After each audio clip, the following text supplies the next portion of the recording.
Hello, everyone, and welcome back to EasyTalk English. We're really happy you're here today. In this episode, we're talking about two structures that many English learners find confusing, have been and had been.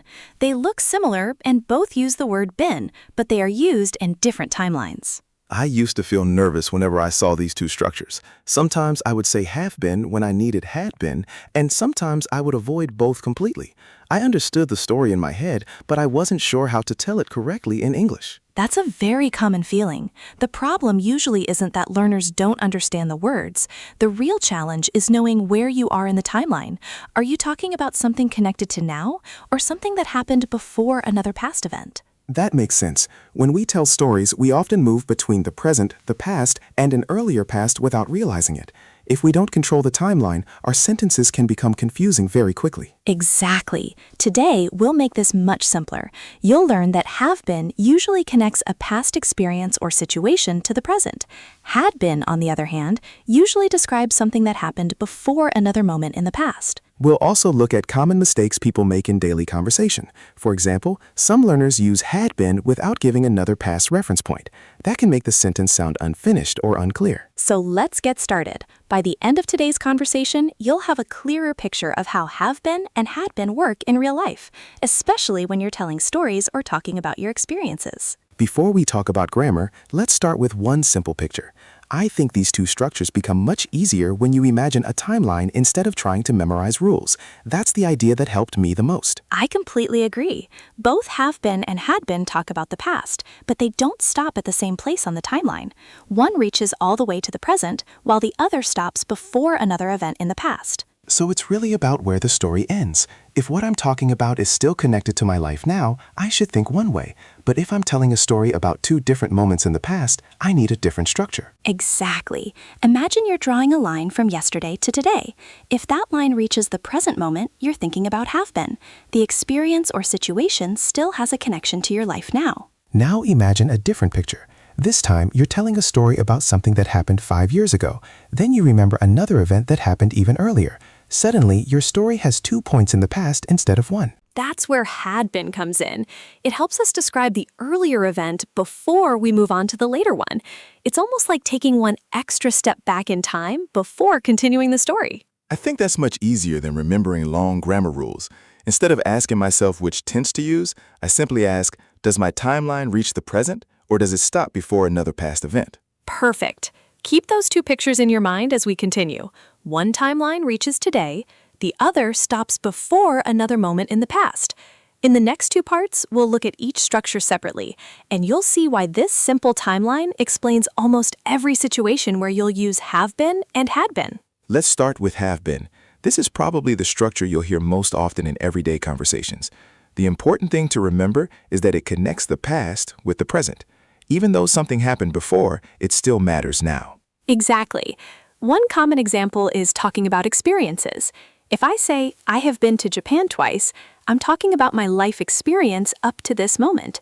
I don't say exactly when I went because the experience itself is what's important. So if someone asks whether I've ever visited another country, I can answer, yes, I've been to Australia.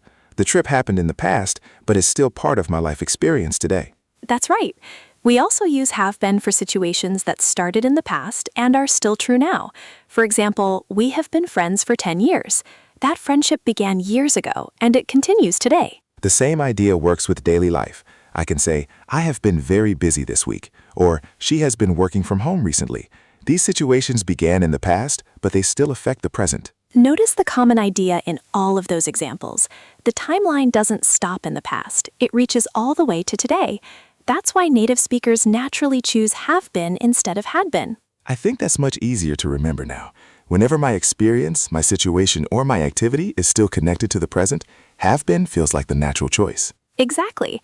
So here's the first half of today's memory trick. Whenever you hear have been, imagine a timeline that stretches from the past all the way to now. If your story still has a connection to the present, have been is usually the right structure. Now let's move on to had been. This structure is a little different because it doesn't connect the past to the present. Instead, it takes us one step further back. We use it when something happened before another event in the past. That's the key idea. Whenever you hear had been, think about two moments in the past. One happened first and the other happened later. Had been always describes the earlier situation. For example, I could say, I had been to London before I moved to Europe. My visit to London happened first. After that, I moved to Europe. Both events are in the past, but one clearly came before the other. Here's another example. They had been waiting for an hour before the bus arrived. The waiting happened first, and then the bus arrived. That's why had been waiting is the natural choice. The same pattern works in many everyday stories. You might say, she had been sick before the meeting started. First she was sick, and later the meeting began. The timeline makes the order very clear. Exactly. Notice that had been almost always appears with another past event or another point in the past. That's what makes it different from have been, which still has a connection to the present. I think this explanation makes it much easier. Whenever I'm telling a story, I simply look for the earlier event. If something happened before the main event in my story, had been is usually the structure I need. Perfect. So here's the second half of today's memory trick. Whenever you hear had been, imagine moving backward on your timeline before the main event begins. If your sentence describes the earlier past, had been is almost always the correct choice. Now let's put have been and had been side by side. This is where many learners finally understand the difference. Both structures talk about the past, but they describe different timelines. The story changes depending on where you are in time. That's exactly right. The key isn't the word been. The key is whether your story is connected to the present or whether you're talking about two different moments in the past. Once you see the timeline, the grammar becomes much easier. Let's look at a simple example. I can say, I have been to London. That's just talking about one of my life experiences. It happened sometime before now, and it's still part of my experience today. Now compare that with this sentence. I had been to London before I moved to Europe. Here there are two past events. First I visited London, later I moved to Europe. That's why had been is the correct choice. Here's another example. We have been friends for 10 years. Our friendship started in the past and continues today. The relationship is still part of our lives, so the timeline reaches the present. But now listen to this. We had been friends for 10 years before we became business partners. The friendship came first, and becoming business partners happened later. Both events are in the past, so had been helps show which one happened earlier. I really like thinking about the timeline instead of the grammar. If my story reaches today, I naturally think about have been. If my story moves from one past event to another, had been starts to make much more sense. Exactly. So don't ask yourself which structure sounds more advanced. Instead, ask yourself, is my story connected to now, or am I describing an earlier event before another past event? That one simple question will help you choose the right structure almost every time. Now let's look at one of the most common mistakes English learners make. Many people hear had been and think it simply sounds more advanced, so they use it whenever they're talking about the past. But that's not how native speakers use it. Exactly. A sentence like, I had been to Paris often sounds incomplete by itself. As a listener, I'd naturally wonder, before what? That's because had been usually needs another event in the past to complete the timeline. So if I'm only talking about my life experience, the natural sentence is, I have been to Paris. I'm simply saying that Paris is one of the places I visited. The experience is connected to my life today. But if you're telling a story, the sentence changes. For example, I had been to Paris before I moved to France. Now everything is clear. Visiting Paris happened first, and moving to France happened later. Here's another example. Imagine someone says she had been very busy. That sounds unfinished unless we know what happened afterward. But if they say she had been very busy before the conference started, the timeline suddenly makes sense. That's the important difference. Had been almost always points back to an earlier moment before another past event. Without that second point in time, native speakers will often choose have been instead. I think that's a really useful habit. Whenever I want to use had been, I stop for a second and ask myself, what is the later past event? If I can't answer that question, I probably need a different structure. Exactly. So instead of choosing had been because it sounds more formal, think about your timeline. If there's only one connection to the present, use have been. If there's an earlier event before another past event, then had been is the natural choice. Now that we've learned the basic difference, let's talk about how native speakers actually use have been and had been in everyday conversations. The interesting thing is that they don't stop to think about grammar. They simply know where they are on the timeline, and the right structure comes naturally. That's true. When people are talking about their life experiences or something that's still connected to the present, they naturally use have been.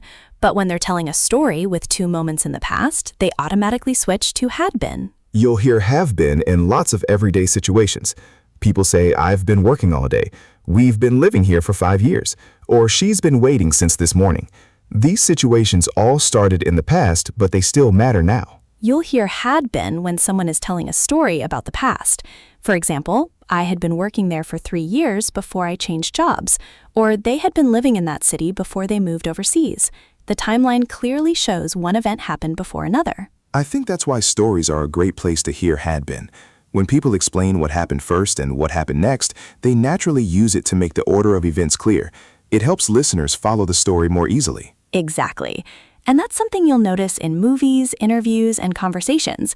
Native speakers don't choose had been because it sounds more formal. They choose it because it helps organize the timeline of the story. Here's the memory trick that really helped me. Whenever I hear have been, I picture a line that reaches today's date. Whenever I hear had been, I picture a line that stops before another event in the past. That image makes the choice much easier. I like that too, because it's simple and practical. So don't focus on memorizing grammar names. Just ask yourself, does my timeline reach the present, or does it stop before another past event? Once you build that habit, using have been and had been becomes much more natural. Let me share a story from a few years ago. I recently changed jobs, and it made me realize how often native speakers use have been and had been in everyday conversations. Before learning the difference, I probably would have mixed them up. That sounds like a great example. Changing jobs usually involves talking about both your current situation and your past experiences. So what happened? Well, these days, I have been working at a marketing company for almost 2 years. I really enjoy the work, and I'm still part of the team. Since I'm talking about my current situation, have been feels like the natural choice. Exactly.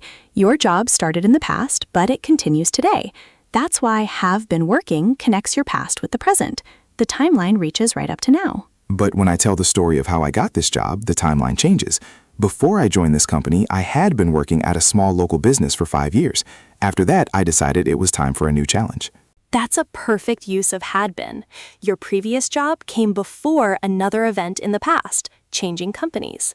You're describing the earlier part of the story, so had been working is exactly the right structure. Looking back, I actually use both structures when I tell this story. I had been working at my old company before I changed jobs, and now I have been working at my new company for almost 2 years. The timeline changes, so the grammar changes too. Exactly. That's the easiest way to remember today's lesson. Don't focus on the words have or had by themselves. Instead, look at the timeline. If your story reaches the present, use have been. If you're talking about an earlier event before another moment in the past, had been is the natural choice. Before we finish today's lesson, let's do a little practice together. Don't think of this as a test. Just listen to each situation and ask yourself one simple question. Is this connected to the present, or am I talking about an earlier event before another moment in the past? That's the habit we want to build. Don't start by thinking about grammar names like present perfect or past perfect. Instead, think about the timeline. Once you know where your story is on that timeline, the correct structure becomes much easier to choose. Let's try the first example. Someone says, I have been to Australia. This sentence simply tells us about a life experience. There's no second past event, and the experience is still part of the speaker's life today. So have been is the correct choice. Now compare it with this sentence. I had been to Australia before I started university. This time, we have two moments in the past. Visiting Australia happened first, and starting university happened later. That's why had been fits perfectly. Here's another example. Imagine your friend says, she has been waiting for an hour.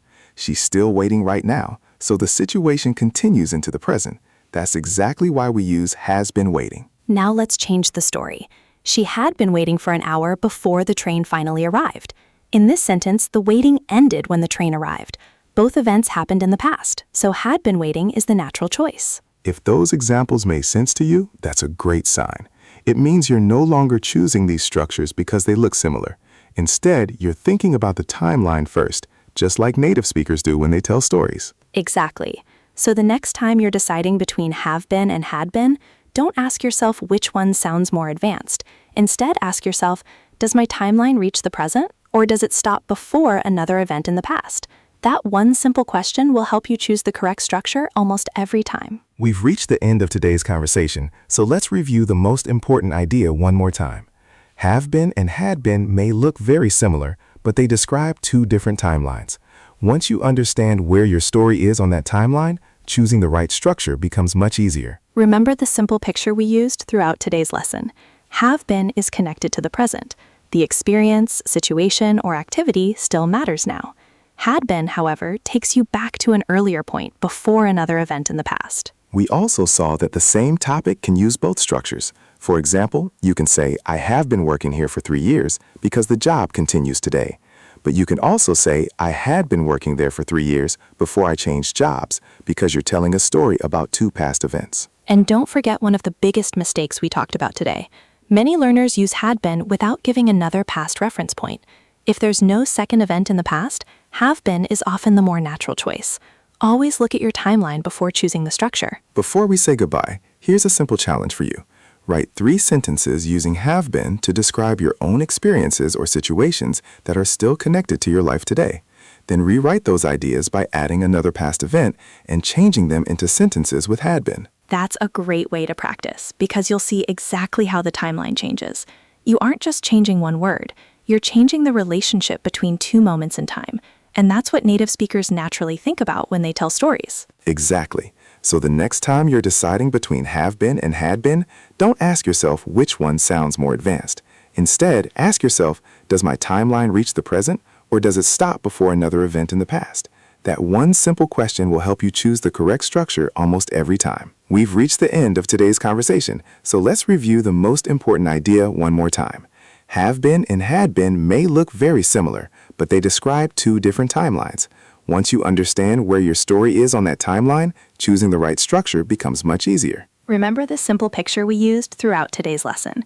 Have been is connected to the present. The experience, situation, or activity still matters now.